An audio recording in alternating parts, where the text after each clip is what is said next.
Okay, so here we'll talk about the Bayesian estimation and implementing it using the particle filter.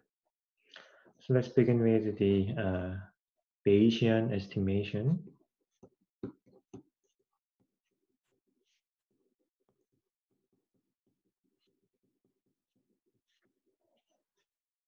Okay, so this is most general framework for the estimation of dynamic system.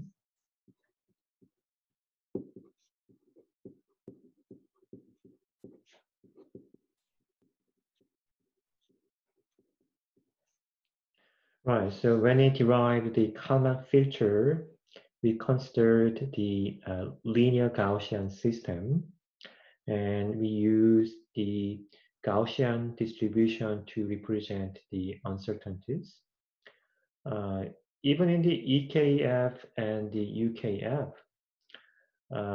we still used the Gaussian distribution to represent the uncertainties. And in this Bayesian estimation, we don't have such restriction.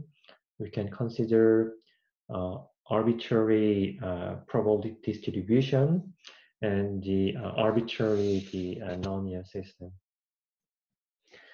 So it's composed of the following part. First one is the state transition probability.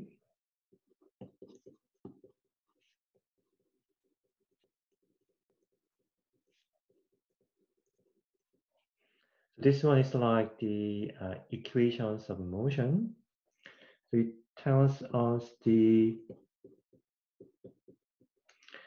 distribution at the next time step, say k plus 1, given the current state xk and the control input acting on that state.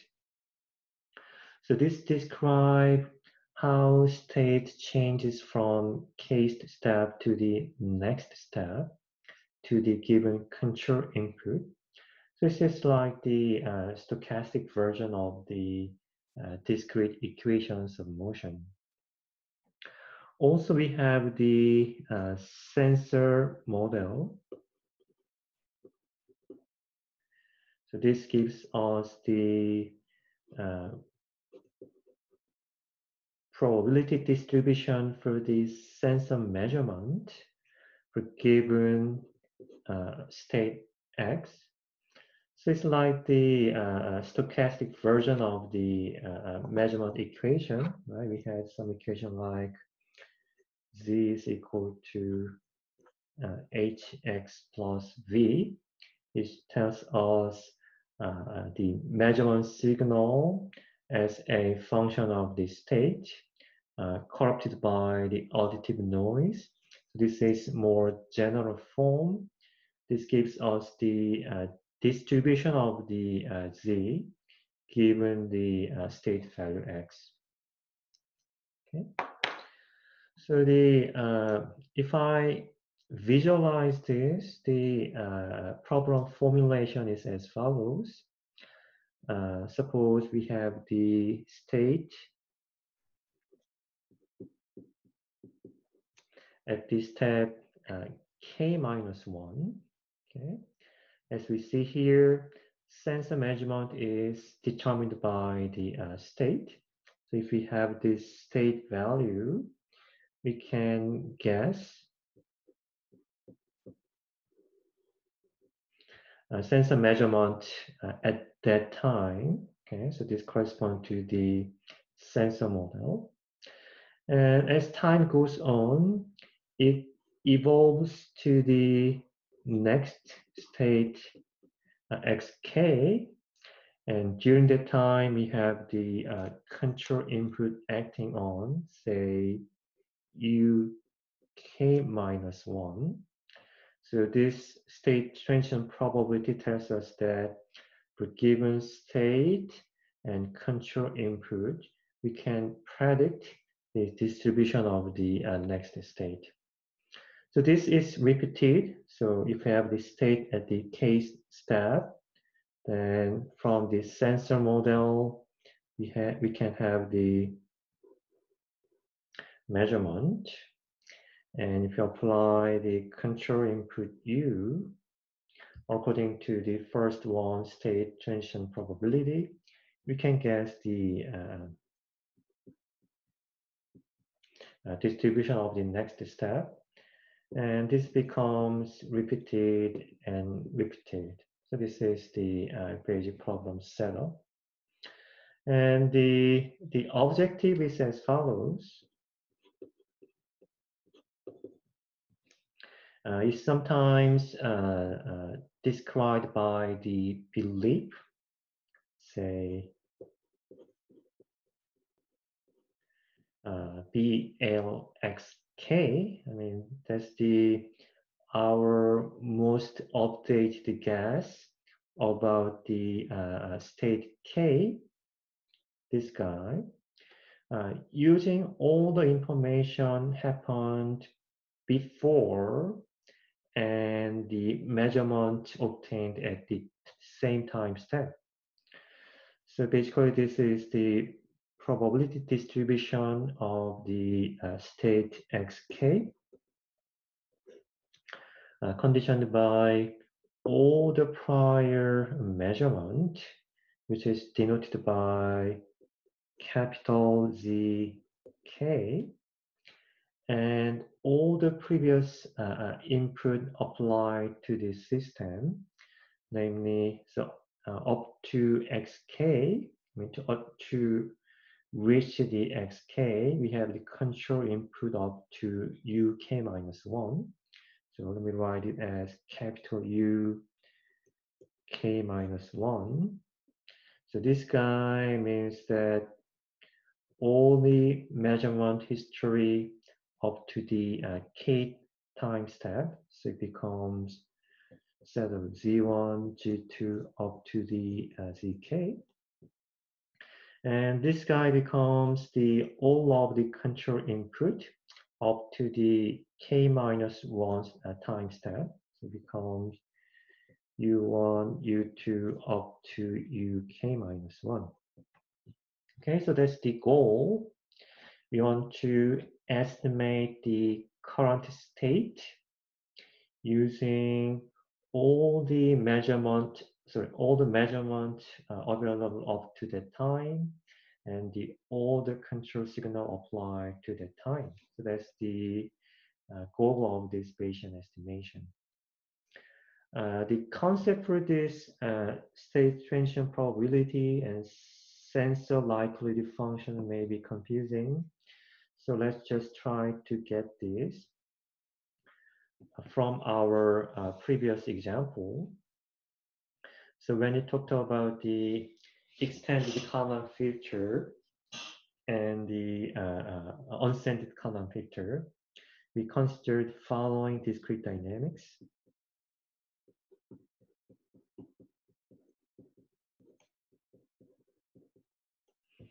Okay, state at the next time step is given by the function of the current state and control input plus certain additive noise WK, which we called the process noise. The assumption was that the process noise is Gaussian with zero mean and covariance QK. Then for this dynamic system, how can you define the state transition probability? So basically, this is the distribution of the xk plus 1 given xk and uk.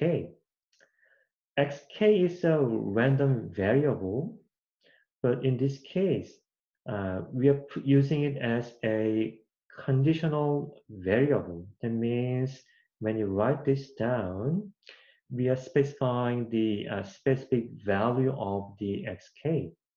So in this case, xk is not the stochastic variable anymore. is certain value specified by this conditioning operator. So we are interested in the stochastic variable xk plus 1 conditioned by xk and uk. Right. So this has two parts, but when xk and uk are fixed, the function f of xk uk is also a fixed value. So this is just the constant in this case from this conditioning. Then some constant plus wk, which has the zero mean and the covariance q. Then if we take the mean of the whole expression, this constant just pops up. So actually becomes the constant from the Gaussian distribution. So it becomes another Gaussian, whose mean is this guy plus mean of this guy, which is just 0. So mean becomes fxk and the covariance of constant and wk, which is just covariance of wk, which becomes q. So this is the state transition probability for this system we have considered so far. And next, for the measurement, we looked at this equation. Z is equal to hx plus v. So h is an arbitrary function of state, and v was the measurement noise following the Gaussian distribution with the zero mean and covariance Rk. Then x is a stochastic variable, but if you go up, when you define the sensor likelihood, we looked at the stochastic measurement z conditioned by state. So in this case, the value of state is given, so it's not a stochastic variable anymore. So if you go down again, when you consider z conditioned by x, x is not a stochastic variable, so which means h of x is another constant.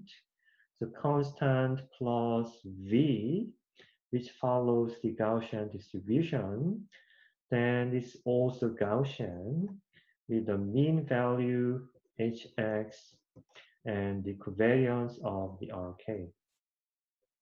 Okay, so these are the examples of the state transition matrix, state transition probability and the sensor likelihood.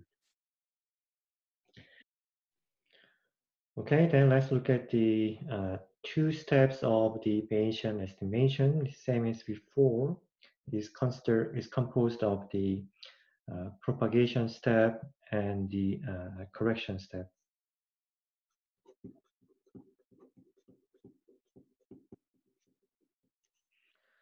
The goal of propagation is as follows. So we have the current state conditioned by the history of the measurement and the control input. And from there, given the next control input, we wish to construct the state at the next time step, conditioned by the measurement history. Same measurement history. We don't have the measurement at the k plus 1 step yet. But since we have additional control input, so it's conditioned by UK. So we'll try to compute this based on the prior distribution, since from the estimation of the xk, we are going to construct the estimation at the k plus 1 step. becomes the propagation or the prediction step of the Bayesian estimation. So to compute this, we will use the marginal distribution that we discussed before. So suppose that we have the distribution of the x and the joint distribution between x and y. Then how can you construct this from here by dropping this random variable y? The idea was that if we integrate it with respect to y over the whole range, this y drops, and so that becomes the density of the x only. This was called the marginalization. Okay? And further, if you have this joint distribution, we could split that into two parts, namely px conditioned by y times p of y dy. And so this procedure is going to be using the definition of the conditional probability. Okay. So this is satisfied for the any random variable x and y, but the same equation can be satisfied by conditioning each term with additional random variables, say box. If you apply the same equation to the x conditioned by box, what we have to do is just putting this condition by box to the every term. So xy conditioned by box. Since x is already conditioned by y, we don't need additional conditional sign. We just need to list it next to the y. Next, we have y conditioned by box. Okay. Then we are going to use this equation for this expression, considering that this part, history of zk and uk is the box. Then the x becomes xk plus 1. And here this additional random variable y is going to be previous state xk. Okay. Then let's see what happens. All right. So we have p of x, which is xk plus 1 conditioned by box. Okay, so that's our goal that we are trying to find is the integration of p x, which is again xk plus 1, conditioned by y, which is xk, and the history of the measurement and control, say box,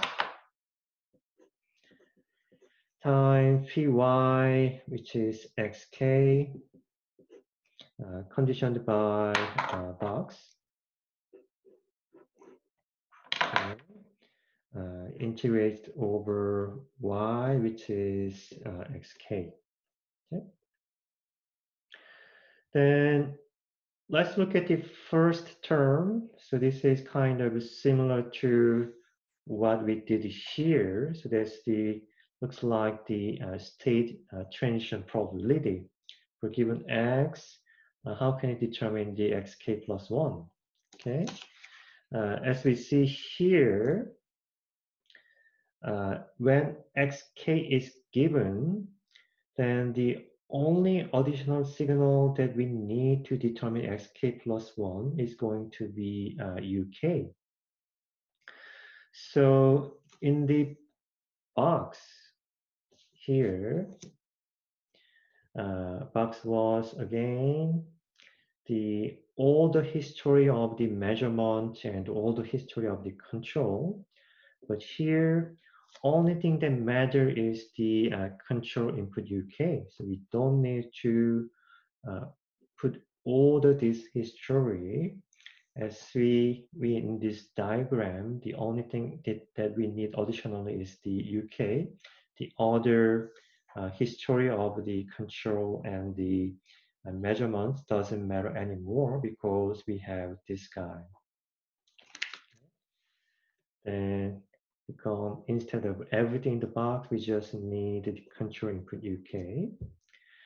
Next, XK conditioned by box, but again, the box include all the history and this most recent control input UK. But when we want to determine the XK, okay, as we see in this diagram, UK doesn't matter. The role of UK is transforming xk into xk plus 1. So it happens after xk is determined. So when you want to determine the xk, what matters is all the prior control input up to the UK minus 1. So instead of putting all the control and measurement history, we're just going to put zk and uk minus 1. Then this is the end result that we needed. Okay. So xk plus 1 conditioned by box zk uk is going to be propagated density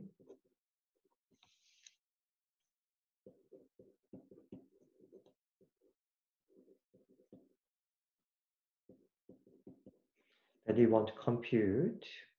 And first part, probability of xk plus 1 conditioned by xk and uk, that was the state transition probability.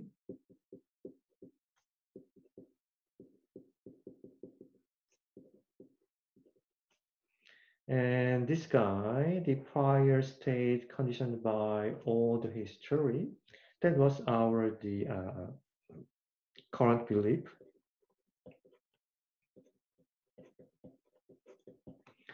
Okay, so here using the current belief and the state transition probability, we could determine the propagated density function at the next time step. So this becomes the propagation step of the Bayesian estimation. Okay. So next one is correction. The correction happens when we have the additional measurement for the propagated state, namely when zk plus 1 appears, then those additional measurement can insert into the conditional variable. So that's the goal of the correction part.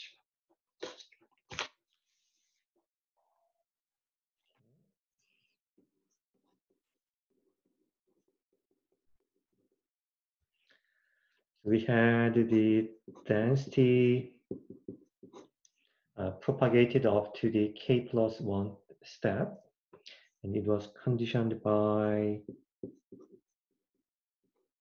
zk and uk. And here we have additional measurement zk plus 1. Then we wish to determine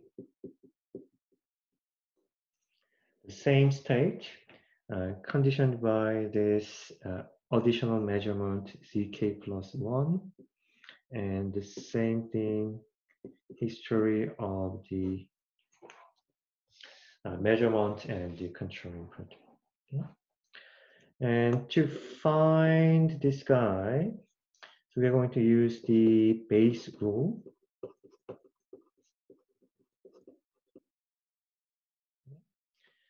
So namely, probability of the x conditioned by y. How can you express that to the y conditioned by x? So that was the base rule. How can you flip random variables over this conditioning expression? So first, we multiply px and we divide it by py. So that was the base rule.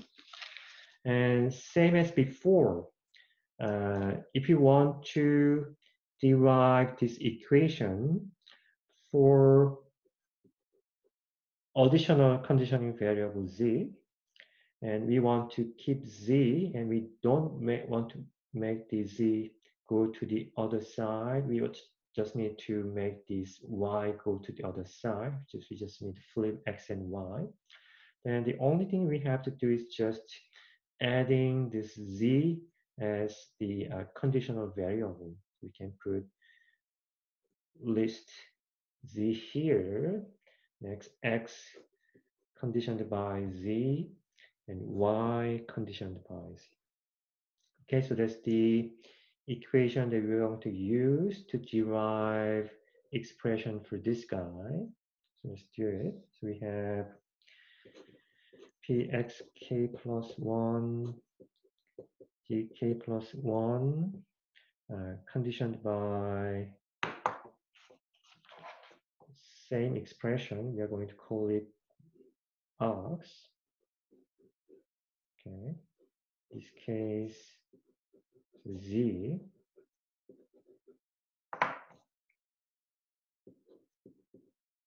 Right? Obviously, I mean, this is x and this is y. If you compare this base rule for this particular expression, then what we need is that py, which is z, conditioned by x, this guy, okay, and additional expression box times p x, which is x k plus 1, conditioned by box, okay, divided by p of y, which is z, okay, conditioned by the box.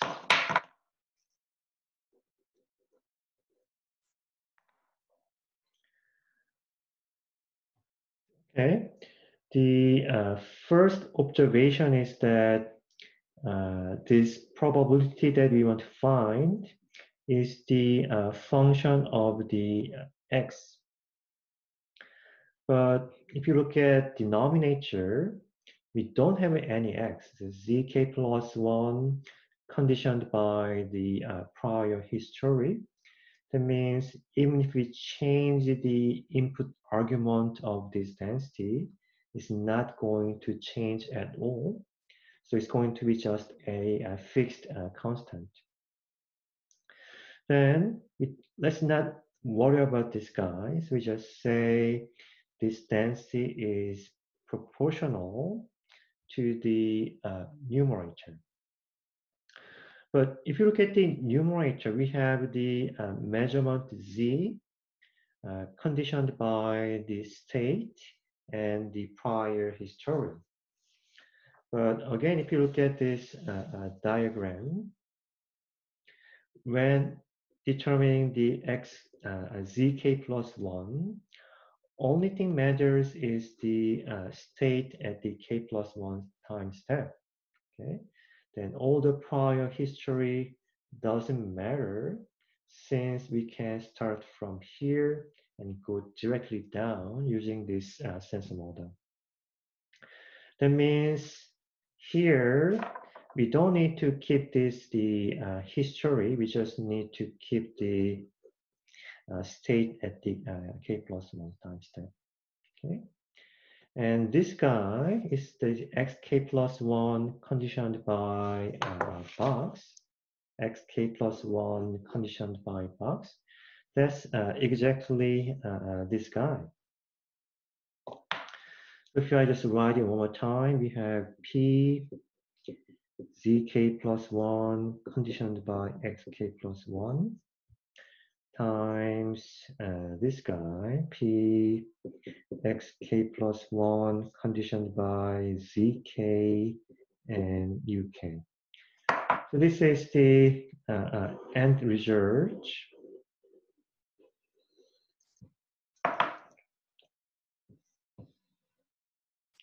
Okay, so this is the posterior distribution conditioned by the new sensor measurement zk plus 1. And this guy is the prior distribution before adding the measurement. And posterior distribution is just, proportional to the prior distribution. And we just need to multiply density of z conditioned by x. That was the sensor model or sensor likelihood that we just described before. Okay. Then this guy becomes the belief at the next time step. So if we combine the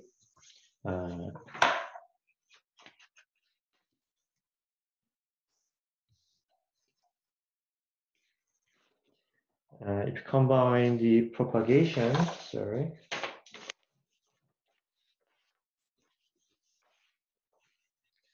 and the correction step, we started from the belief at the k time step conditioned by all the measurement available and the control history. We started from here, then after propagation and correction, we get the same expression at the next time step because these two guys, when they're combined, it just becomes the k plus 1.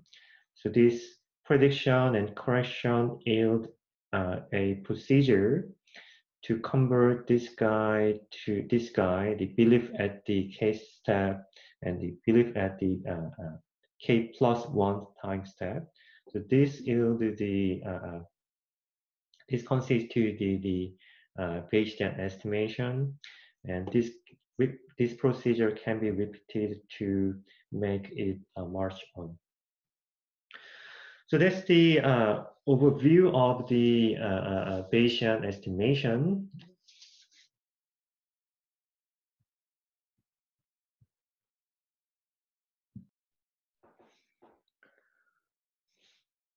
Okay, that was for the Bayesian estimation. And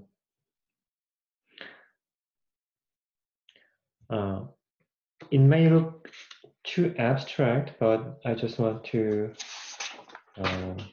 say that this is the most general framework.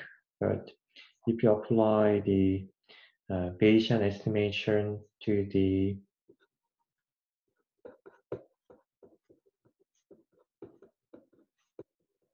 linear Gaussian system,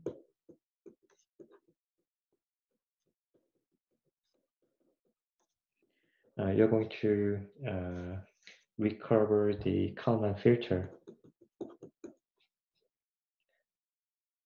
Okay, so when you derived Kalman filter, we started from the linear Gaussian system and computed the propagation step and the correction step.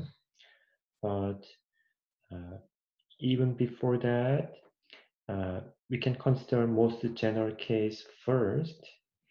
And if you just these two equations for the propagation and the correction, for the Gaussian system, then you will rediscover the Kalman filter again. And all of the Kalman filter, extended Kalman filter, and unscented filter are based on the Gaussian distribution. Then let me just show you one particular filter that does not rely on those such Gaussian distribution. So there's going to be a particle filter.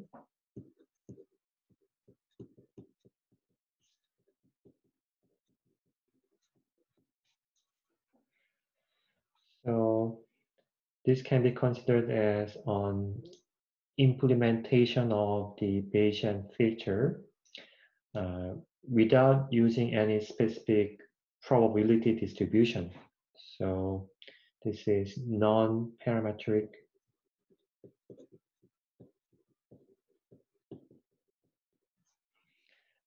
implementation of the Bayesian estimator.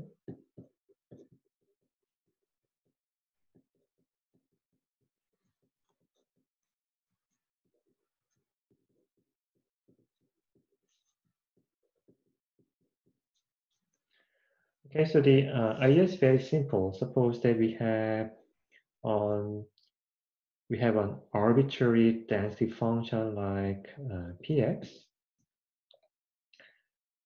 You can see that this is not even symmetric, so we can't represent this by the Gaussian distribution. It's just some arbitrary density function. And the idea is that we want to represent it by the set of particles and the weight. So it's similar to the unscented filter.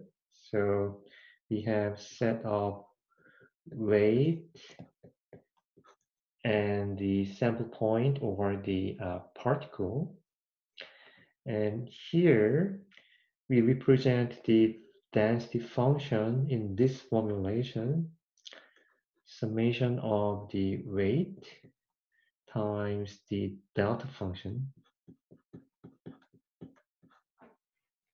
Okay.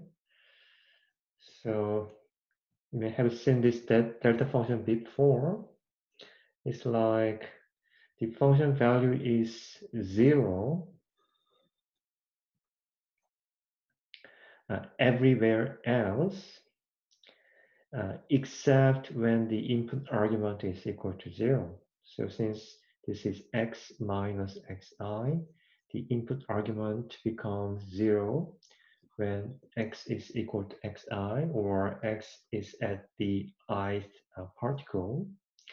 0 everywhere, and at the here when x is equal to xi, it becomes spike.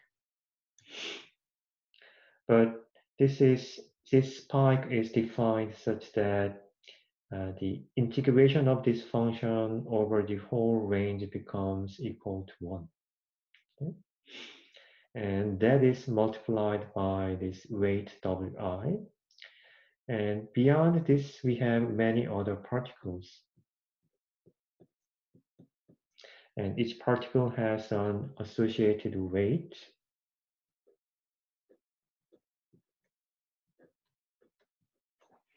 So the idea is that if we have a large number of particles, then we are going to have infinitely large spikes.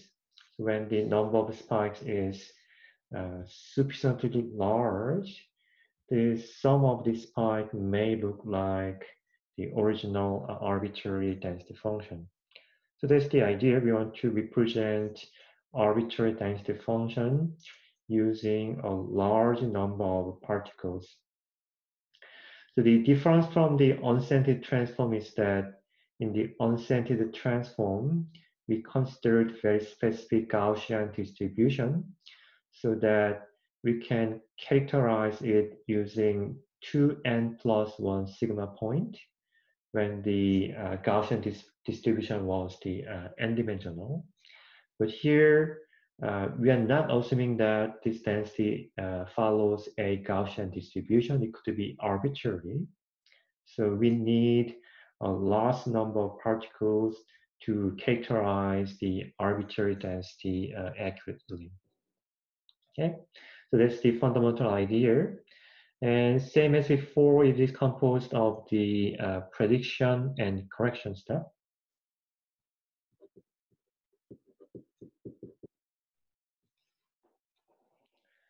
Okay, so if you recall the previous development of the Bayesian filter, so the propagated density was obtained by the product of the current belief and the state transition probability integrated over x, I mean the current state. And here, as you see here, I mean the current belief is like the delta function. Okay, so we don't perform the whole integration. Instead, we just think about how each particles propagate according to this state transition probability. Okay. So we have current belief Pxk conditioned by the history of measurement and the control input. So those were represented by the set of weight and set of particles at the kth step. Then for the propagation, we are not getting this density function. We are going to get another set of the particles and weight.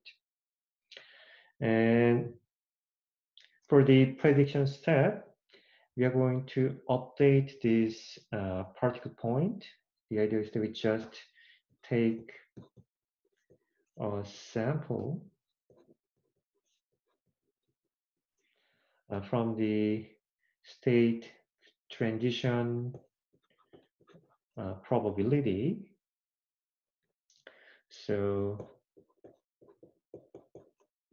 the ith particle at the next time step is sampled from the density function p xk plus 1. And when xk is equal to the ith particle, and for given control input uk. So basically, we just figure out how each particle evolve over the dynamics. And since here dynamics is given by the state transition probability, and we just from this we just figure out how that ith particle transformed into the next time step. So from this distribution, we just take 1 point. So that's the prediction step computed from the state transition probability. So it's relatively simple. Next one is the correction. Okay. So if you recall what we did in the correction of the Bayesian estimation, so to get the posterior density conditioned by new measurement, what you have to do is just multiplying p z conditioned by x, sense the likelihood to the prior density. So we can do the same thing. So we call that somehow this the weight represent how big the density is. So to update this density, we just update the weight. And same as before, we just multiply by the sense likelihood. Okay, so using the same formulation, weight of the ith particle at the next time step is given by the prior weight times the sensor likelihood, namely probability of measurement, conditioned by state, when the states correspond to the propagated particle, namely k plus 1. Okay, then we need to do the normalization. So this step is sometimes skipped, but we just take the, say, sum of W to be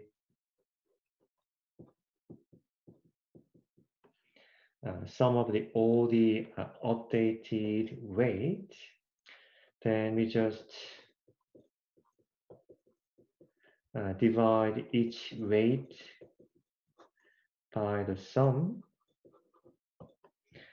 This is to ensure that at every time sum of the weight just becomes equal to 1.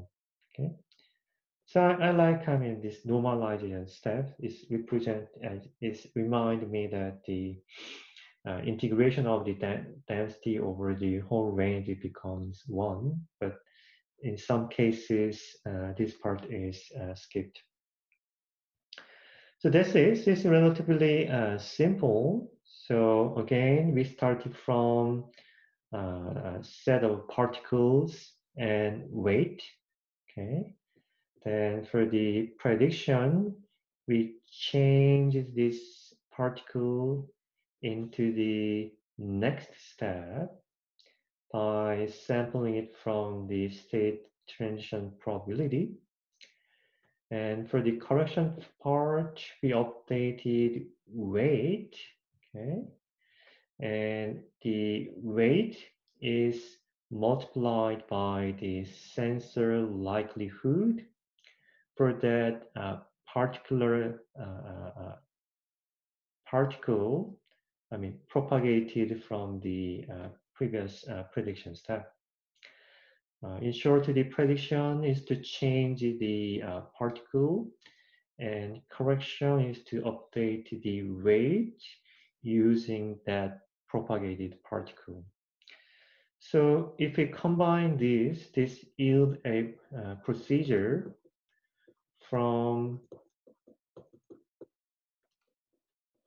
the pair of weight and the particle at the kth step to the weight and the particle at the next time step.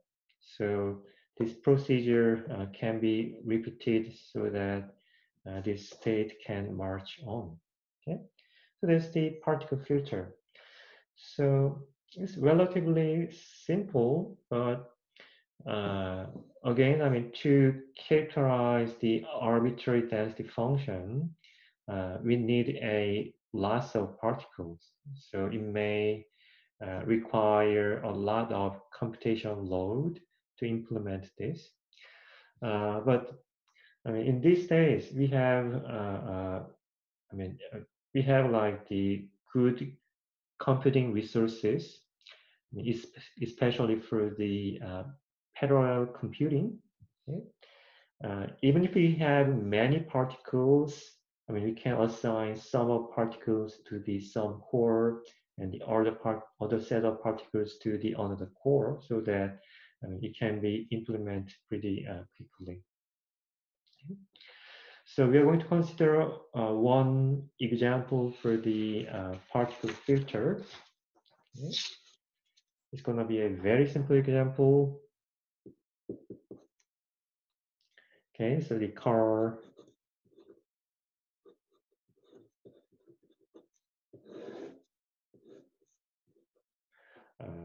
translating in one-dimensional line.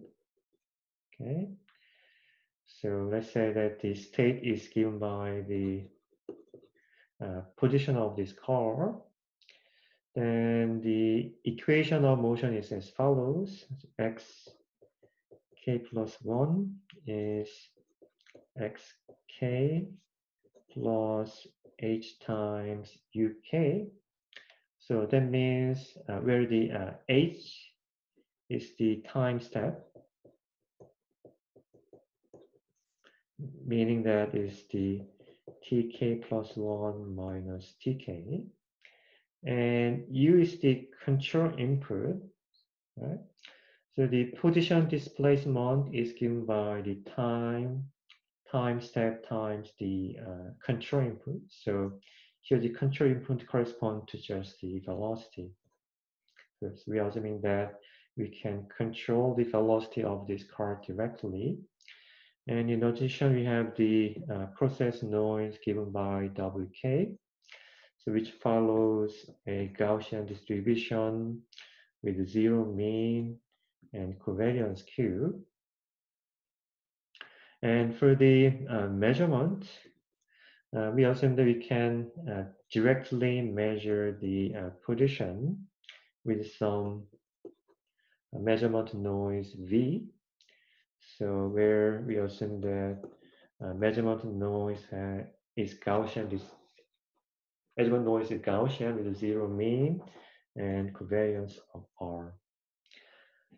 So this corresponds to the linear Gaussian system actually.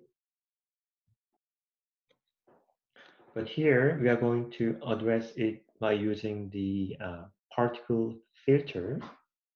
Okay. So again, so let's assume that the initial distribution is given by the Gaussian with say mean and the covariance. Then the first step is converting this into the set of particles. So we do the sampling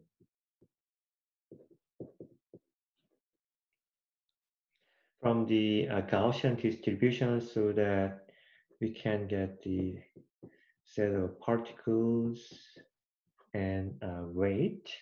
So Matlab has a specific function that can be used for the sampling for the Gaussian distribution. We'll talk about that pretty shortly. So that's the first step. Initial gas is represented by the set of particles and weight. Then again, I'm saying as before, we have the prediction.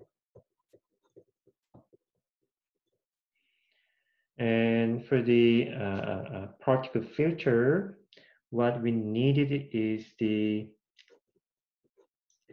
probability of the xk plus 1 conditioned by xk and uk. Again, this corresponds to the state transition probability. Okay? Then we can find it from the equations of motion. So we want to have the distribution of the xk plus 1 conditioned by xk and uk. xk and uk are random variables, but here they are conditioning variable. That means we are giving specific value of xk and uk.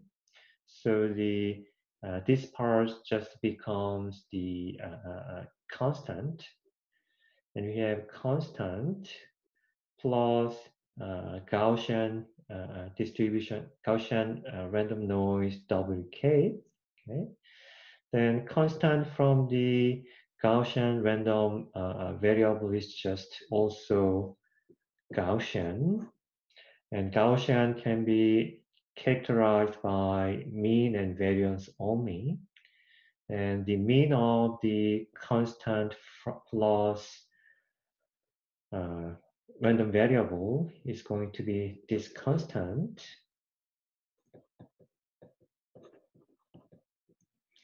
plus mean of this guy, which is 0. And the covariance of the constant plus WK is going to be covariance of WK, which is QK. So in this particular case, state transition probability is also Gaussian. Then, as we discussed before, in the particle filter in the prediction step, we update the particle, we propagate the particle into the next time step. Then this is sampled from the distribution when xk is equal to the same ith particle. So xi k plus huk qk. Okay, so this is how we do the propagation or prediction. Okay, if we had the set of particles and weight at the kth step, then for each particle xki,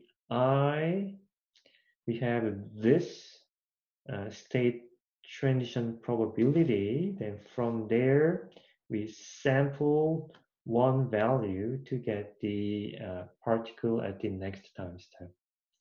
But this thing depends on the particle. Okay, so we are not sampling many particles using one state transition probability. So each particle is sampled by the different state transition probability. Okay, that was for the prediction. And for the correction, and we update the weight. And to update the weight, we needed the sensor likelihood, namely PZ, conditioned by X. Okay. And let's look at this expression. So we want to find the distribution of Z conditioned by X. So, X is a random variable, but in this case, X is a conditioning variable, which means that the value of X is given specifically. Then this part is not random variable anymore, it's just a scalar. Then we have scalar plus V, which follows the Gaussian distribution. Then it's just same as before. It becomes the Gaussian distribution with the mean X and the covariance of R. Okay, so when you do the correction step, so we update the weight, then W I K plus 1, okay, becomes WIK times sensor likelihood and P Z K plus 1, and when xk plus 1 is equal to the I particle. Okay, so that's how we do the correction part. We update the weight, and this is the density value, but we know that this was the Gaussian. So if we evaluate this thing using this Gaussian distribution, so in this case, it's going to be a Gaussian distribution with the mean is going to be xi k plus 1, and the covariance is going to be R. Okay, so if you find the density value, then we just need to multiply it with the weight to update the new weight. So that's the overall procedure. And let me show you the Matlab example.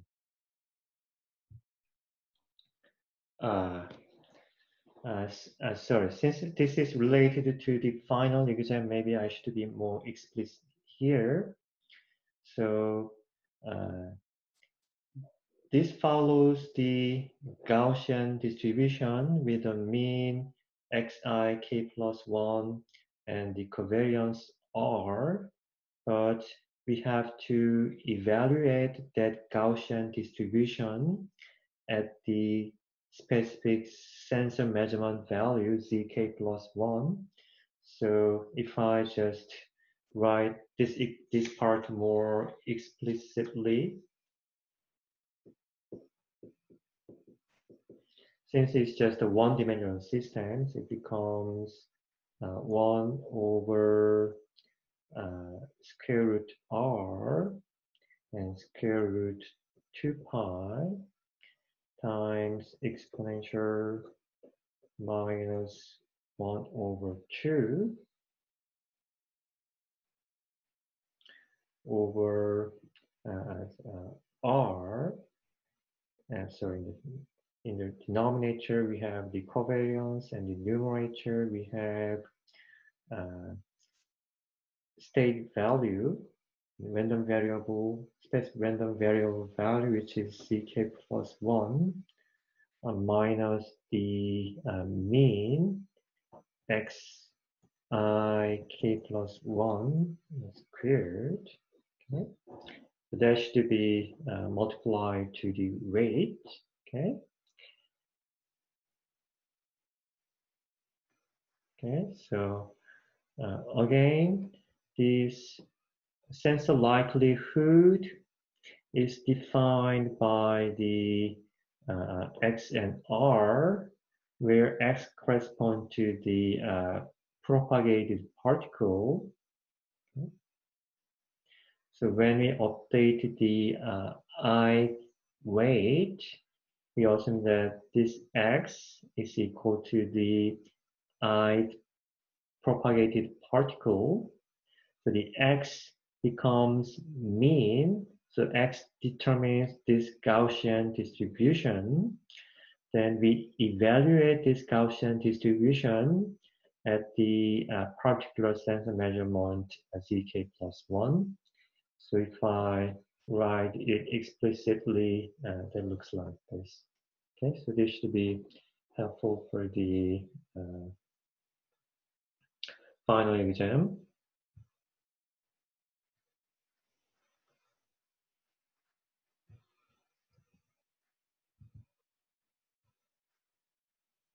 Okay, then let's look at this code.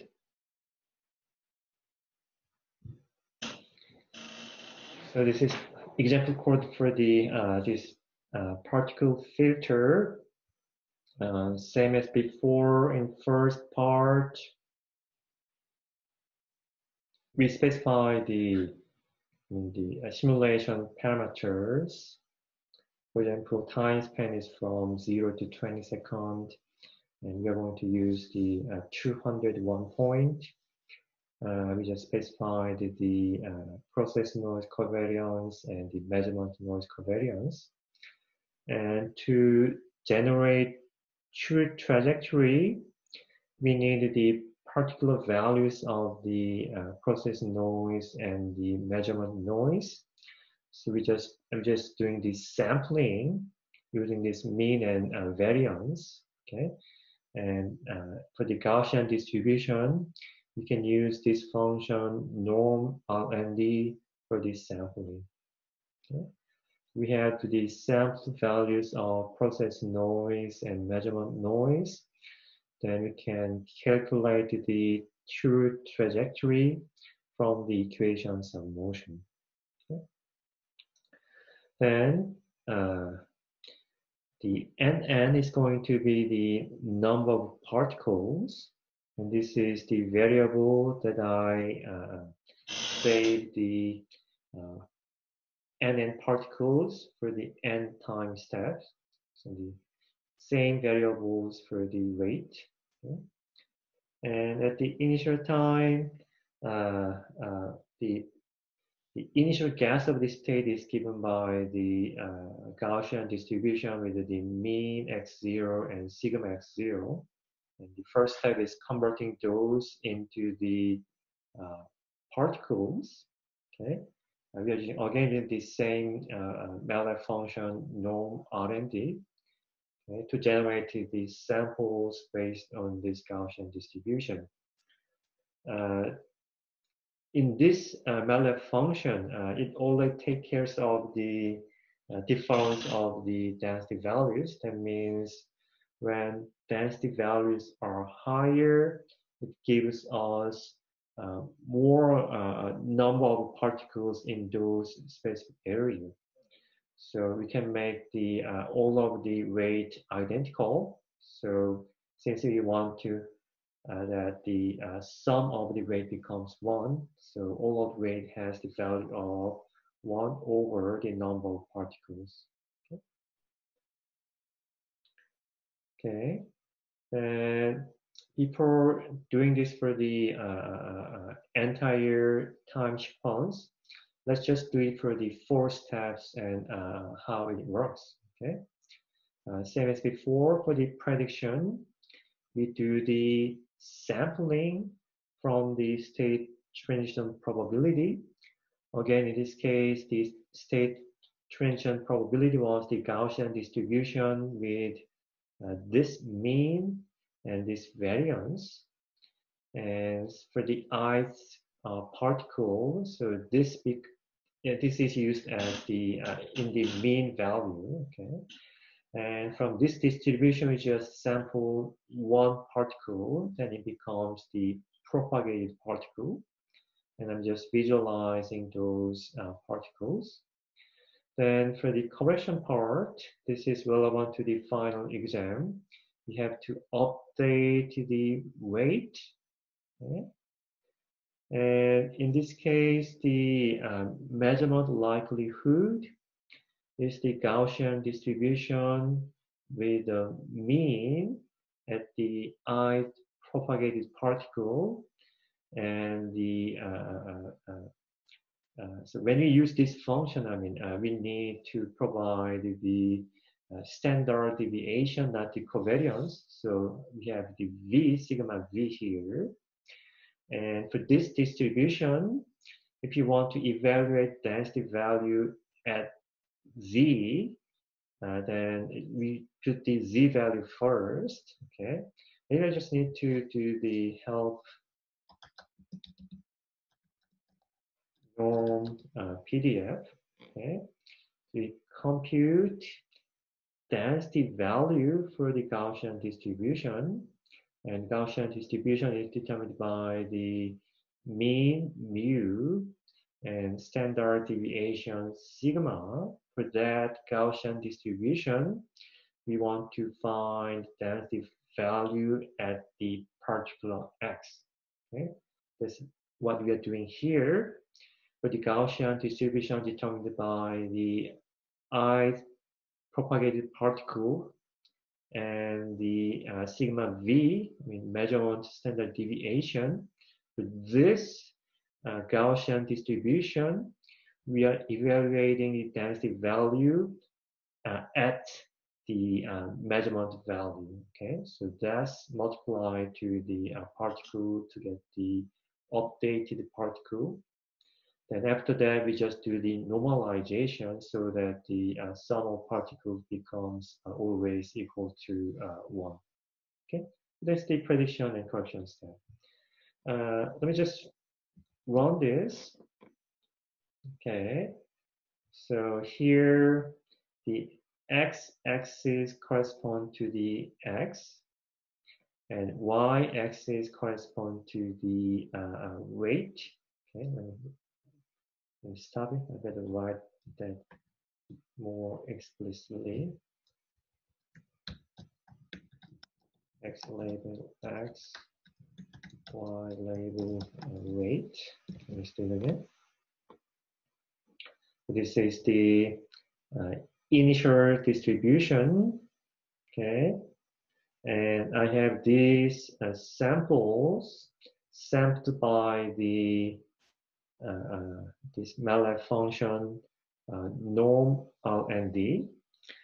Since my initial guess was centered at 1, okay, so these samples are centered at 1.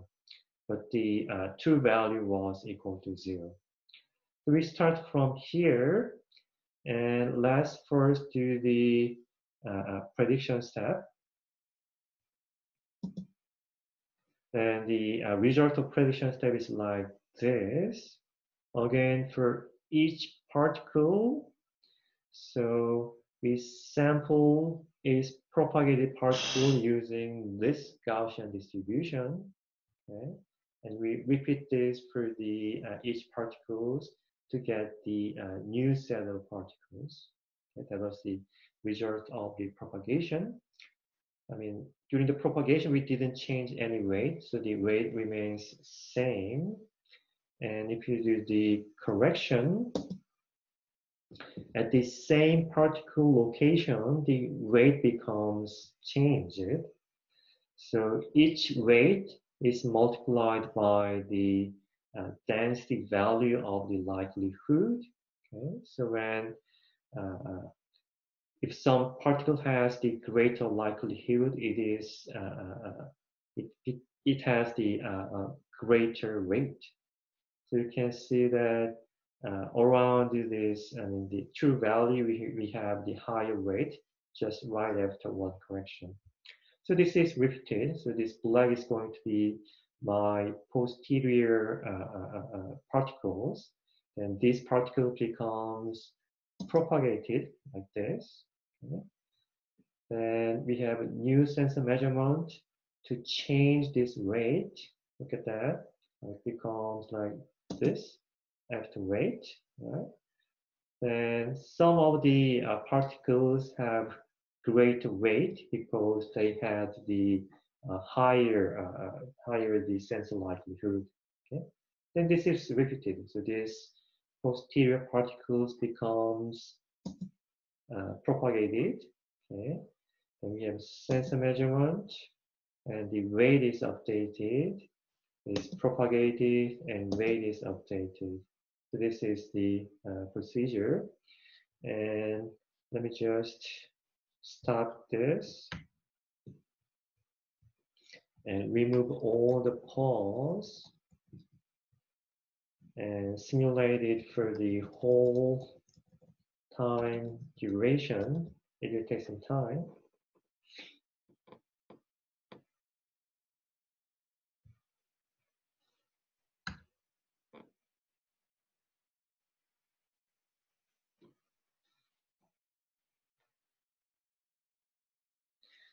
Okay, after this is repeated for the entire time step. Okay, we can compute the mean of the particles by using the weighted sum.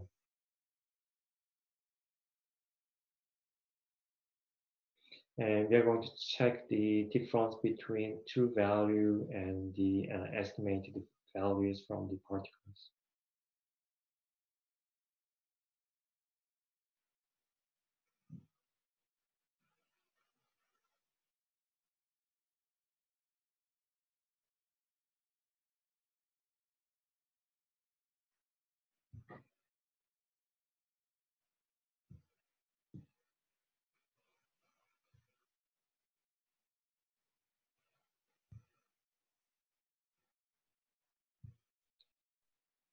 Okay, so I had some Matlab issues, so let me go back to the screen sharing again.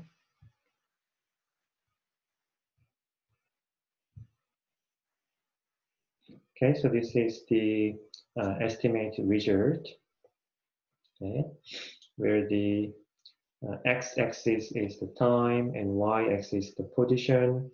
True is blue and the excuse me.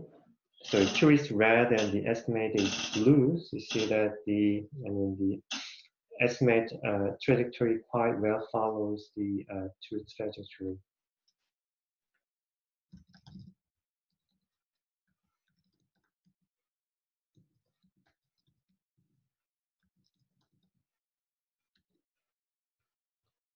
Okay, so this is estimation error. It's around in the 0.1 or 0.2 range. Okay.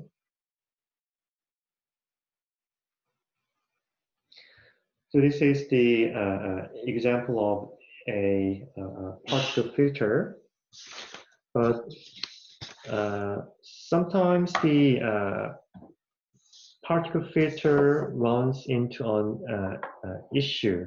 So the thing is that even if we start with the large number of particles, and during the correction step, weight is repeatedly updated. So, I mean, we have certain good sense of measurement. What happens is that particles with the greater sense of likelihood gets large weight. On the other hand, particles with the lower likelihood gets very small weight values. So that's could be one potential issue of the particle filters.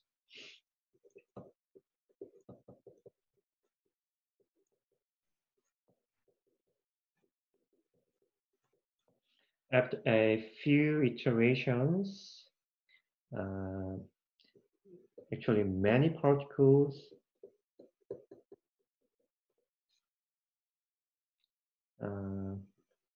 may have very small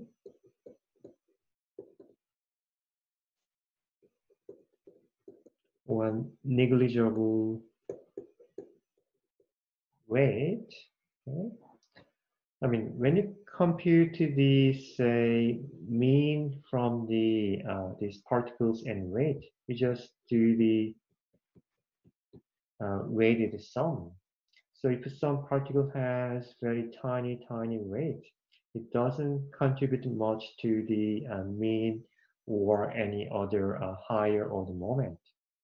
So that means, I mean, the number of particles are fixed and many particles have a very small weight. So this result in, this reduce the number of effective particles.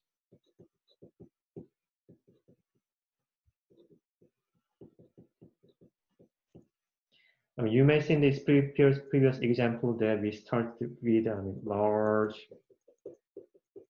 number of particles, but after a few iterations, we had like the couple of spikes, and the other had very small weight. Then, since these particles with small weight doesn't contribute much, okay, it kind of reduce the number of effective particles used. Then there's a problem because again, the basic idea of the particle filter is that we want to represent arbitrary density using the large number of particles. So this could be a big problem.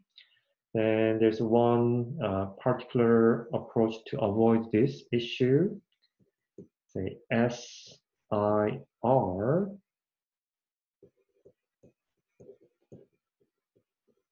Name is sampling importance resampling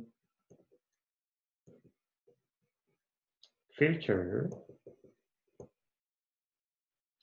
And the idea is that, okay, we just do the resampling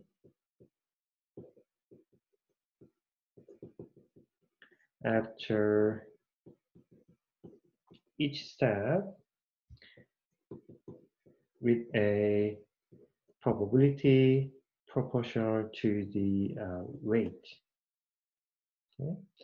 That means once we get this kind of weight, okay, we try to get more particles around with the particle with the higher weight. So maybe we can add more particles around this area, and maybe since the weight is very low, we don't need to add many particles in that area. Okay? So that has the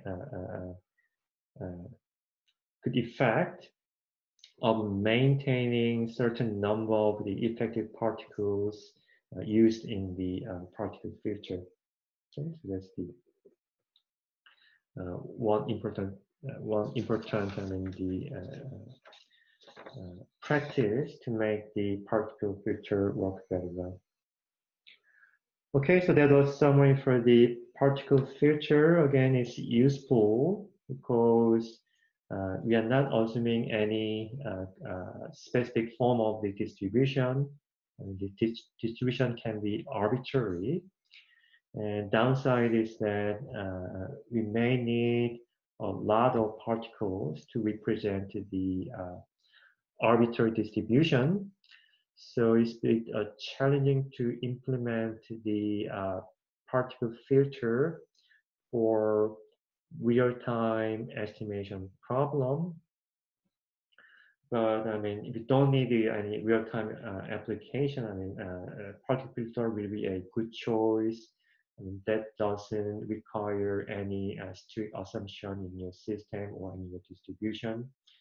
And you can take the benefit of using the multi-core processor. All right, that's it for the particle filter. And if you have any question, feel free to send me on email.